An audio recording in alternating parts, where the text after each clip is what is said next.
Hey everyone, this is me and Molly, Mario and Molly, and we're doing our new forecast for the month. We'll be doing these monthly. We're calling it temporal waves to be in flow with our name, Uranian Streams, and we're excited about this. We're going to share some both astrology and human design insights and some other cool insights we have. And yeah, that's about it. Let's get into it. Molly, you want to start us off? Sure. I'm just going to share my screen here, get us into just some visuals to anchor this conversation, but worth mentioning just how the energies have been this past week. We're in the end of August right now. It's the 29th, I think, or the 30th. That's 30th. And we've had this Venus opposition to Saturn around the past week. And yesterday was kind of I was chatting with Mario. Yesterday was kind of an intense day for relating with people. I had a lot of stories just through friends of conflicts, and you know, with the Venus opposing Saturn, it's not a bad time to just lay low. You know, it might not be, people might be feeling a little more grouchy or a little more reserved with the love sharing, and you know, sometimes there's outer conflict to resolve, but it doesn't always feel like the most harmonious energy. And Mario's going to talk about how yesterday was actually a blow up day, correct, Mario? Yeah, I mean, the dread dates of the month, as I've been experimenting with observing, is every month about 4 times, wherever Pluto is, it's going to have a hard aspect with the moon. And I've just observed that when that happens, there's usually emotional blowouts. So just a reminder to be in flow with that, to experience and express what you will, but maybe reflect afterwards. Those dates are going to be, yesterday was one, yesterday and kind of today. And the next will be September 6th when the moon conjuncts Pluto. And then September 12th when the moon squares Pluto. And then September 20th, right before equinox at 9 a.m. The other two were more in the afternoon. September 12th is like 10 p.m. and September 6th is around 2:30 p.m., 2:43. And these aspects usually hit us emotionally prior to like the exact hit. And then September 27th is the last one, and that's 9:21 a.m. and the moon will be squaring Libra, and the first one again was yesterday, August 29th. And yeah. Cool. So yeah, with transits, it's always many wheels within wheels. We're going to do our best with these energy updates, I like to say, because astrology is not concretely predictive, and we're really trying to, Mario and I, just have conversations with the language that we study and try to gauge what the energies will be this month and key dates. One of the highlights of the month really is the fact that there's so much retrogradation within the planets, meaning we've got 5. By the 10th of September, we'll have 6 planets retrograde. So yeah, this is not necessarily always the easiest time to charge ahead in an externalized way, but rather create a spaciousness for visioning and reflecting. So often with a lot of retrogradation, you know, I think personally, it's not, don't really have your mindset so much on the far ahead planning, but maybe just you flow more into the day-to-day, just seeing where you're at in each day, because it can be hard to feel like things are gaining momentum forward with all this reflective energy. All right, sounds good. I'll just add in, you know, when these outer planets are retrograde, the hand of fate is lighter or heavier in a way. We don't have the capacity to have the big shifts and transformations as Pluto's, you know, taking a break. We don't have the chance to really submerge our consciousness and penetrate through spiritual disillusion because Neptune is sleeping it off. We don't have that capacity for nice sudden shifts and shocks of awareness to come in because Uranus is hiding somewhere. And with Saturn, our fruit is not easily brought into third density. We're not able to like easily physically see the results of our building as Saturn is, lazing it off somewhere and not completing our edifices that we're attempting to put in third density reality. And then Jupiter's out cavorting, so like we're out of luck. And then Mercury's so fast, it goes through one density to another so quickly that we don't know where Mercury's at, but it's not with us. So communication, be careful, speak directly and precisely, especially with Mars and Gemini. You want to add to that, Molly? Yeah, it's just the sense of time can feel altered a little bit. Yeah, I think I said everything I really need to share about that. But Yeah, these are all different temporal flows. Each planet has its own. Yeah, it's just noteworthy that there'll be so much of this throughout the month. And these are the key dates we have for September. So feel free to, let me move our things out of the way. Yeah, if you want to screenshot this and have a little cheat sheet of notable dates. We're going to be discussing many of these more in depth with the charts, but the 4th is actually an excellent astrological election date. Elections are something we can harness the energies of these specific times into a talisman or into, maybe they call it a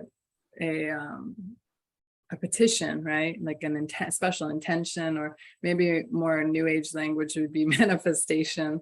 But using this time, September 4th, it will be around 9:02 to 9:06 a.m. Eastern and 12:02 to 12:06 p.m. Pacific, when Venus will be conjunct Regulus, which is one of the it's the brightest star in the constellation for Leo. It's now, because of precession, at 0 degrees Virgo, but this is a royal star. It bestows vitality. It's seen to bring honors and could be auspicious for working with any election around health, wellness, or perhaps career, money related kind of things. I think that would be a good date to highlight if you are into astrological, magical workings, or, even if you just want to note that that's a nice Venusian time. Venus will then enter Virgo on the 5th, the next day, which, Mario and I were talking, isn't necessarily the most natural place for Venus, but it's definitely a more embodied place for Venus. And then the 10th, Mercury goes retrograde in Libra, coinciding that day with a full moon in Pisces. On the 16th to the 18th, there's more tension building where it's a loose T-square, but essentially we'll have Mars squaring Neptune pretty exact on the 16th. And then additionally, because Neptune and Venus are in opposition, Mars is also making a square to Neptune. I don't know if I said that right. So Mars is squaring Neptune and it's also squaring Venus, and Venus and Neptune are opposing, and that's what creates a T-square. So we'll talk more in depth about that, but it's going to be more of a tense energy. And on the 23rd, we have Mercury entering into Virgo. It is still retrograde. It is retrograding back from Libra into the sign of Virgo. And on the 25th, we have the new moon in Libra, which is actually a really nice energy that day. And we'll talk about what that's going to bring as well later. All right, sounds good. Now Mario is going to, what are you going to share about next, Mario? I think you have to stop sharing for me to share. Okay, so Mario's going to talk about the gates that the sun will be transiting through this month. And just a primer for people who aren't as familiar with human design. These are the centers, and they correspond to the body centers physically. And each gate kind of comes out of one of these centers. And so Maria's going to really talk about why it's important to look at where the sun is at particular dates. Okay, I'm going to stop my share. Yeah, thanks for that intro, Molly. Those are all the different centers in the human design body graph. And as you can see here in this image, we're looking at gate 40. This is where the sun is right now, where it's been since August 29th, that'd be yesterday. And it's in gate 40. So the importance of being all one, right? Alone time. And this one is just about making sure you're having solid boundaries to have a balance between being with others and being with yourself. The next one will be Sunday. We'll have the sun will then move into a mental gate, mental channel. This is gate 64. And you might not be able to see it, but this is on top here in the crown. And it's embracing confusion, September 4th to September 9th. This is kind of usually the suggestion of this energy is to allow yourself to be okay with being in confusion or not being clear on things, especially this month which is so mental, with Mars and Mercury retrograde. It's just getting caught up in your mind, creating your own stories, getting lost. It's a good time this month to really pause and before you move forward with what you think is really happening. The next one is going to be September. Let's see, that's September 9th. So the next one will be September 10th. The sun will go into another, well, this one's out of the Ajna, but it's also a mental center. And this is the sun moving into gate 47, mastery of the moment. This one is about coming to realizations. It's the gate of realization. And wanting to kind of, the suggestion here is to be in that creative space so that the solutions can come to you. We don't want to force, but the shadow of this is forcing, the aha moment, forcing the realization. But we just want to be curious about, what's possible, and let our imagination bring in, or let our meditations bring in the clarity we need. I think it's worth noting that this is beginning on the full moon day, which is the 10th. And yeah, that gate the gate being activated by the sun and the full moon happening, there could be revelations or news that breaks that has some interesting maybe implications around that day. Be interesting to watch. Yeah, it's the full moon of the month, and with all the mental energy going on, especially all the strife with the Mars and Gemini, there could be, like in Monday in astrology, there can definitely be some political things escalating. This brings us to the 21st. This is gate 46, embodiment. This is going to be September 21st to the 26th.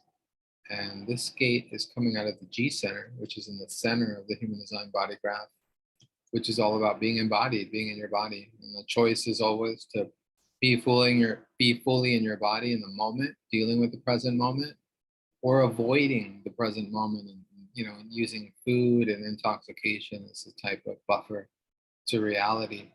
And there's a tendency, we like to mix it up as humans. But yeah, just keep that in mind for that time period. And it's really nice because it's building towards the new moon, which is on the 25th, which I think trines or sextiles with Venus. Really beautiful day, 25th, but we'll get into that. And then I think I skipped gate 6. Let me go over that. So this is prior. This one I skipped, but this is September 16th to the 28th. This is conflict. This is coming out of the emotional solar plexus center. So, and this is really during that time of the full moon. This is like where all the tension kind of is, the month or building up towards.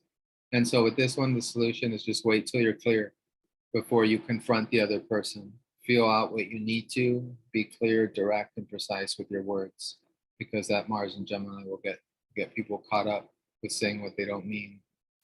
And then Yeah. the final gate. The Mars, I just want to add real quick, the Mars Venus square and the Mars Neptune square coincides with the sun in this gate. So we'll talk more about what that square will bring, but excellent advice about reserving reactions during this time. Try not to get into the double-sided, mutable square dance happening. Try to be neutral during this time. And then we already did the 21st through the 25th. That's a nice time because it's building towards that new moon. Really nice new moon in Libra. And then the final gate of the month going into October is going to be, let's see, here it is, gate 18. That's going to be September 27th to October 2nd. This is the gate, well, I gave it a new name for now, and that's Which Story.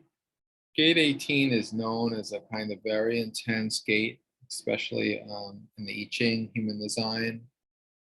This is a gate that's beginning of Libra, and it's essentially the idea here is like, which story are you playing in? Are you playing in your own story, you know, or in the story that we're all really creating together? Like, which are you getting caught up in, like a victimhood cycle, or are you seeing through that to what you need to experience, need to feel, and being careful with the criticism? This is another area where the mind can get a little too critical, and we want to step back from that and be as present as we can. Nice. And stop share there. I think it's really cool how the transits echo, at least right now. Yeah, they're kind of echoing some of those themes in those sun gates. Yeah, that's really cool to see this month, as the sun goes through all the gates. So we'll just start kind of talking more on the astrology and highlighting some of those charts of those key dates. So on the 10th, we'll have the full moon. We will have Mercury going retrograde, and technically we're in the pre-shadow now, according to some astrologers, 2 weeks prior to Mercury retrograde. You know, not the greatest time to sign a contract or make any too heavy of any commitments, because, you know, it might not transpire in the way you think it will. Way of sorry, I was just going to say, it's a great time to sign a contract if you don't want it to last. Perfect. I was just going to add that, you know, this is the time where anything you start now might not be that longevitous thing, but it will perhaps be a more shorter lived thing. Again, it's just going with the flow. It's understanding that, you know, we might be, you know, feeling nostalgic, you know, throughout this month with all these retrograde planets. There might be a lot of storytelling. There might be a lot of reflection, going inward and not being so attached to the outer results at this time, which can be very hard for such a linear way we've laid out time and relate to time on an everyday level, with calendars and planning and meetings, etc. And that's why people kind of dread Mercury retrograde, but really with any of these planets retrograde, it's just inviting us into new ways of experiencing time. And this full moon in Pisces, let's see what's happening here. We have the moon sextiling Uranus. We have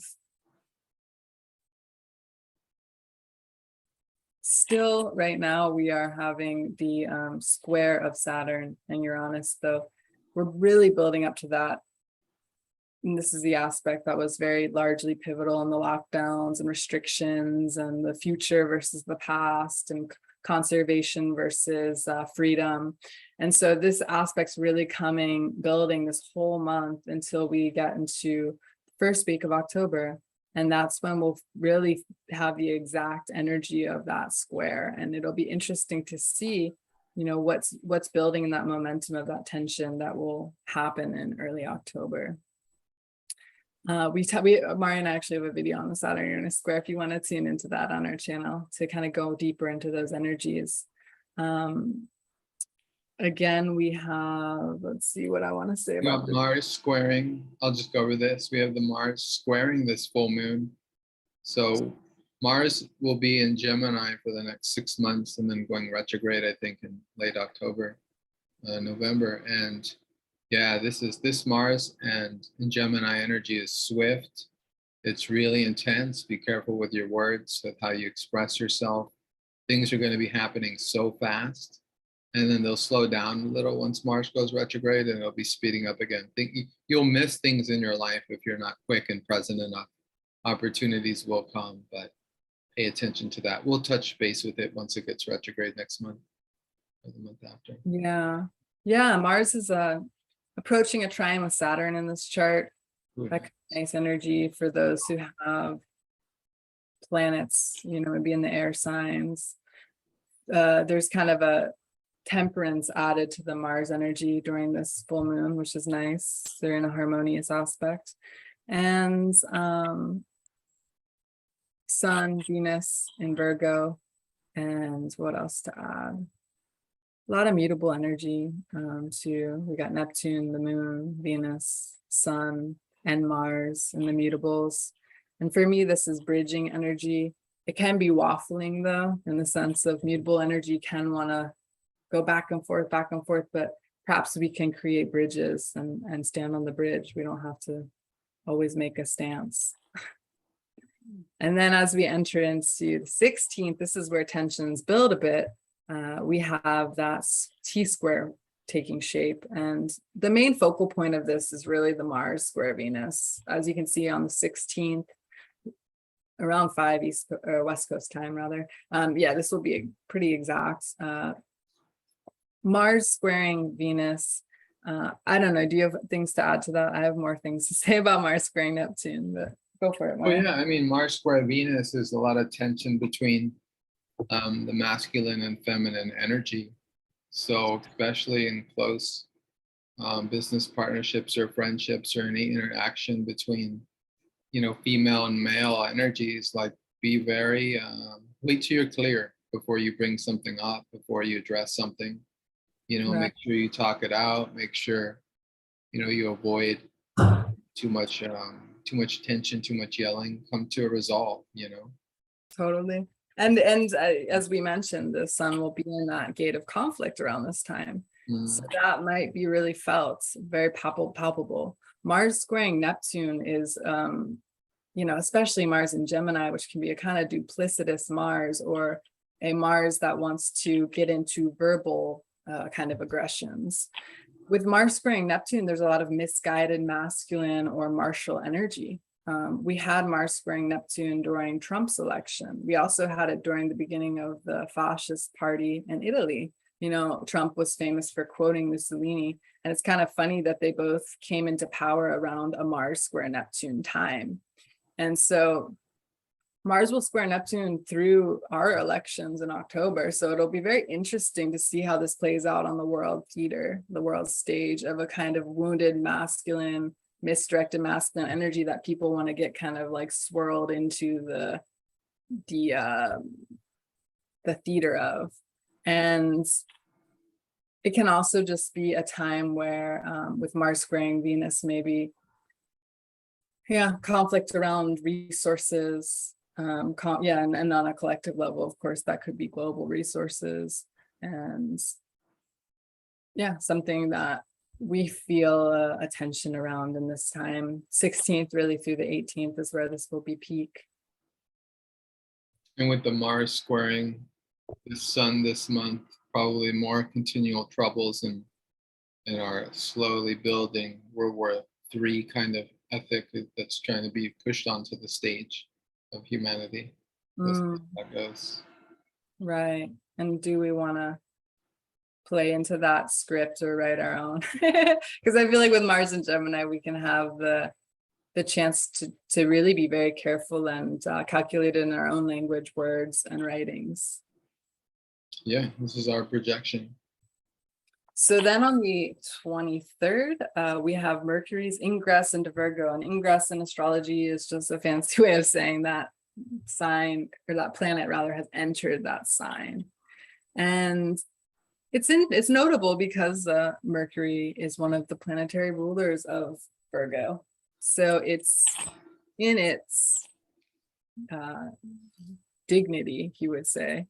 And it's, I think you would say that, right? Am I using the language correctly? Yeah, it's in its dignity when it's in the sun sign. So yeah, this is notable, but again, it's still retrograde. So it might be this might be where we feel a little more wanting to get into the practical planning. There's kind of a little stellium in the Virgo action happening. And it's like a technical energy. We have Mercury and Venus opposing Neptune, which is interesting. I think that's a great signature with everything retrograde for some creative visioning. Yeah. Don't be too attached to how that manifests physically. Don't rush that into a physical or external kind of result, but yeah, just enjoy that creative spaciousness. It can be not seeing things so clearly too. Yeah, go to the next. Well, I have more things to say. I'm saying, like, I just wanted to see your thoughts, Mario. Venus opposing Neptune, Mercury opposing Neptune. Decision making might not be so clear. Yeah, no, this is anytime Neptune is playing with Mercury, it's a time, like I was saying, it's a time that you're not going to be able to think very clearly or logically. Your truths will come in, but you'll need to go into your creative play and then let it come when it does. Go into meditation, take a break, do something fun, do something creative, and then what you need, you won't have to figure it out. Like the problem we get to with this Neptune stuff is like we think we need to figure things out when we don't. Yeah, especially with all the Virgo, like Virgo wants to plan, but it's like plan, but in a more loose way. Like go into your meditation, go into your visioning, but yeah, don't necessarily get overwhelmed with planning at this time would be a good advice, I think. And the 20, well, we're gonna go into that now. I'll move this so we can see the chart. I wanted to include a little piece of art in this. Beautiful image there. So you did the Sabian symbol? I did. 6 rays transmuted to the 7. Yeah, that's what else. Yeah, we were looking at that. Nice. So this is the new moon on the 25th. This is a great day to like, I don't want to use the term marriage because who wants to marry the state? But this is a great day for union. If you want to plan a union with another person, it's a beautiful day. Especially because we see that sun and moon in Libra, and that's going to be, it's doing something with Venus. I know. Where's Venus at? Do you see Venus there? I can't find Venus. Yeah, Venus is approaching, well, it's kind of. There it is. There it is. Yeah. This is oh yeah, it's approaching. Mercury actually had just passed over Venus, let's say, technically. Okay, nice. So it's close by. Yeah, it's and really. It's trining Pluto. Yeah, that's really nice. The Venus Pluto trine is very powerful. I mean, that's like purifying the heart. What a beautiful time. So yeah, so there'll be some reprieve this month with the new moon, because it'll be a frustrating time, up to mid-month, a little after, but a nice reprieve here on the new moon. Yeah, I like the Mars trine to Saturn, I think is nice. You're talking about that, yeah. Solidifying our work, whatever we're working on, whatever we're working towards. Yeah, it's like willpower, those two together. And we also have a really beautiful Sabian symbol highlighted at 2 degrees Libra, where the new moon is occurring, where both the moon and the sun will be illuminating, and it's the light of the 6th race transmuted to the 7th. So this is really a kind of ascension date, I feel. it's a really beautiful metaphor for maybe tapping into different kinds of knowing. Sorry, go ahead. Yeah, no, nice. Yeah, definitely. I mean, this is a mutated time, the Sabian symbol here. It's the other interpretations of the Sabian symbol. We're moving to another higher level of consciousness. I think Solomon's key was another image, and there was another Vedic image. I'm not remembering, but yeah, really nice, really powerful. And anything else? Any other hits on that? Should we go into October? What to expect for next month? There's more I kind of have to say about this if I could have a moment. But yeah, I just wanted to add that I think this time period, being that this is where the sun will be in that gate of embodiment, it could be a really good time to go into a physical activity that you love. That gate 46 is really about love of the process. And so you're enjoying like the physicality of what you're doing, like Mario was mentioning earlier, getting a massage, eating good food. Like, so in a sense, by doing that around this date, maybe you can get some downloads, some insight, because a new moon is a time to plant some seeds of intentions. Yes, they're not going to grow right away, especially with all these planets retrograde, but this is a powerful time to, I feel like, release the things that don't bring you that physical joy in your body. If you're not enjoying it in your body while you're doing it, maybe experiment with letting it go, entering into this new lunar cycle, and see what kind of new streams of creativity come through that process of releasing. There's so much of the outer energies trining during this moon.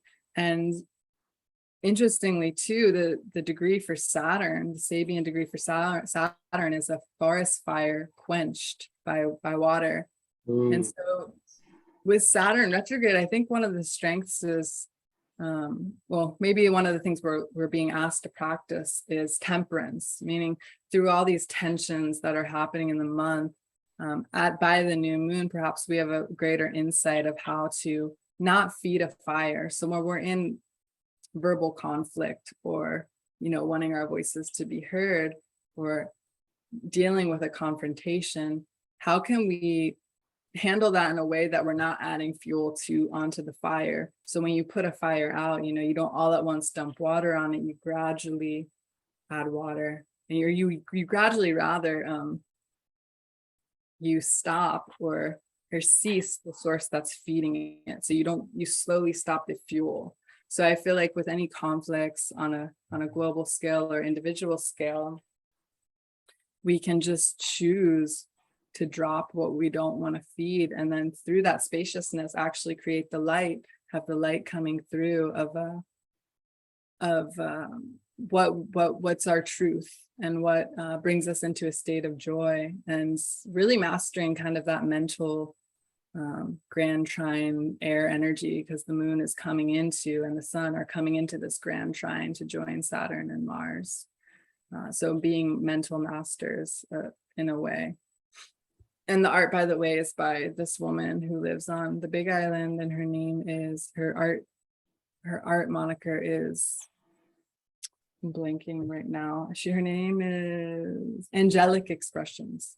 So I liked this because it has a lot of the Virgo energy and the earthy energy we're feeling, but then letting that kind of air inspiration shine through. All right, should we share some foreshadowing for next month before we get on? Yeah, totally. Go ahead. So we'll be doing October's probably around this time. Really nice time to do it as opposed to this month. The energy what we're having now, but there's going to be a solar eclipse on October 25th, so we'll be prepping you guys for that.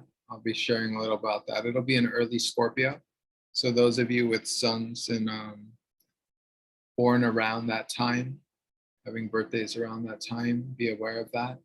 Take extra care of yourself. And what else, Molly? There was something else you were going to touch on for October. I don't want to really get so much into October. The Saturn Uranus square will be exact, but Mhm. one note I just wanted to leave on for anyone who has their Mars in like late Scorpio or late Taurus, you might be feeling extra blocked with this retrograde period because you're having Saturn squaring your Mars. So just sending support because I'm one of those people. But yeah, anyone with Mars, late degree Scorpio, late degree Taurus, with all this retrogradation and Saturn kind of like, what's the word? Maybe stifling your drive, your energy, to not get discouraged, but to really like surrender into the flow. Everything we've kind of been sharing, echoing throughout our transit report this month. Yeah, use it as a time to Yeah. do your personal practices and not feel like you have to be making progress, so to speak. All right. Thanks, everyone. That's it. Hopefully you enjoy our new forecast, monthly forecast. And be sure to like